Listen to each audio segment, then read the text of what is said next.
So, Poppy Playtime Chapter 4 was pretty mid.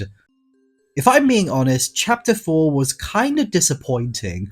The game had a lot of good ideas and concepts, but in reality, it really fell flat in a lot of key ways.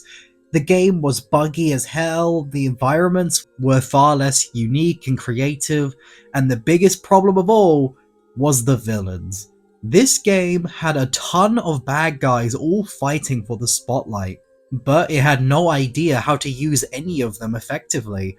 With the Doctor going from a big bad to a forgettable and easily beaten threat, to the rushed and obvious twist of Doe turning on us, it felt rather sloppy. And I say sloppy for a good reason, as the same studio, Mob Games, managed to not only create a fantastic enemy, but possibly the perfect villain only a game ago, in Catnap.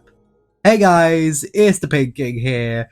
So, yeah, I was ultimately let down by Chapter 4. It's not a bad game by any means, but it really felt underwhelming, especially considering the sharp boost in quality the last game was. So seeing as Chapter 4 struggled so much with its villains, today I wanted to take a look back at my favourite game of the series and try to explain why Catnap works so well as a villain and what needs to happen in future if Mob Games wants Chapter 5 to be a success. But who is Catnap? Well, in Poppy Playtime Chapter 3, Catnap is the main antagonist of the game, with him being one of the smiling critters, a toy line by Playco. But Catnap is not okay, as he worships the prototype, the main bad throughout all of the games, with him going out of his way to provide and serve the prototype, and thus he tries to stop us and torture us at any chance he gets. Now, already you could probably tell that Catnap doesn't really have much of his own goals. He's not personally tied to the main player, nor is he personally tied to any of the other main characters in the story. And he doesn't really have clear motivations as to why he's getting in our way. So, what's the deal here? Well, the beauty in Catnap is his simplicity. Simplicity is something you don't really want to hear often with villains, as a lot of good villains require complexity to make them interesting, but to me, I beg to differ. And actually, simplicity can be just as good a method for making villains as complexity. Take a look at villains like Sharptooth from Land Before Time or Bruce from Jaws. With them, it's never really made clear why they're trying to go after our main characters, as they have no motivations or personal connections to our heroes, but instead get their threat across by being a representation of bigger themes. Sharptooth is a representation of the dangers of the real world, and what can happen when you don't take it seriously enough. Bruce is a representation of how other people's lack of care and responsibility can get people killed, and the same applies to Catnap. He's a representation of not only the abominations of Playco and why they need to be destroyed, but he's also a representation of the dangers of the actual main villain, with the prototype. As Catnap shows the dangers of what this thing can do even when it's not on screen. While some people think this could be a cop-out, I like to think it's actually quite smart, as you both have the very threatening reason behind why they're doing this, and also can easily understand what's going on. Where a bad villain will either try to be too complicated or too bland, I feel like Catnap falls in the middle perfectly. But I know what you're thinking. Any other character can fill that same role in the game, so why is Catnap so special? Well, it's because the way they created Catnap was just perfect for the role. Take a look at his design. It's unnatural looking, with it looking sickly and creepy. The horrible face, the sunken in and ominous glowing eyes, and that dark abyss of a mouth. It's a very striking image that just sticks in your mind. It's again, simplistic.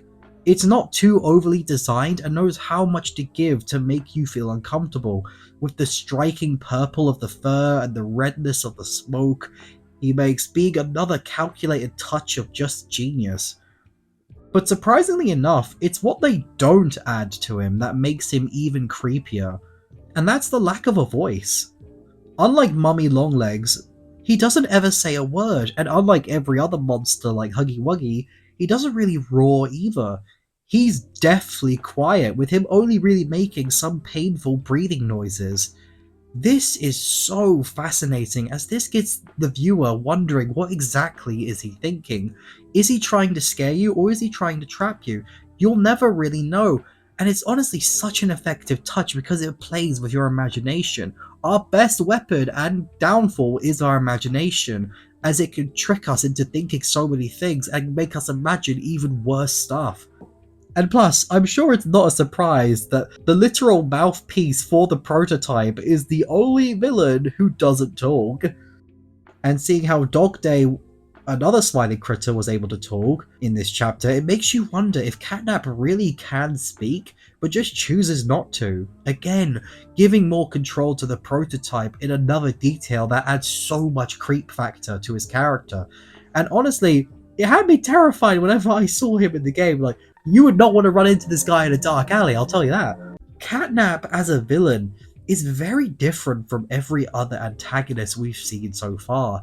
He's a follower of a big bad that refuses to talk and instead will try to break your mind completely, not finishing you off quickly and getting it over with, but sadistically torturing you as it tries to appease its god. And honestly, how could you not be terrified by something like that? But how can mob games learn from Catnap to create even better villains? Well, it's actually quite simple. There's 3 easy rules they should follow in order to make good villains. First, they need to only focus on one main villain. Don't split it up, because doing so only makes it more difficult and messy to try and connect it all, as we saw in Chapter 4. Secondly, they need a distinct design, something simplistic but terrifying, playing off the idea of corrupted toys, stuff that doesn't go too over the top, and instead relies on our imagination to fill in the gaps. That is the type of stuff that really sticks in your brain. And lastly, they need to be threatening. They can't be someone who's easily defeated towards the end, but instead they must be someone who is a threat throughout the entire story and actually does stuff that's significant, because how are we supposed to care about a villain if they're not throughout the entire story? To me, if they follow these 3 key rules, they should not only be able to make more great villains, but possibly perfect villains, just like Catnap. But what do you guys think? Were you scared by Catnap also, or does he not do it for you? Let me know what you think in the comments. I'm very interested to see what you have to say about Catnap. And before we go, if you enjoyed the video and you want more content just like this from me, then be sure to like the video and subscribe. Doing that tells me you want more content just like this, and in addition, it helps me make this content for you guys a lot faster. But it's been the Pig King here, and I will see you all next time.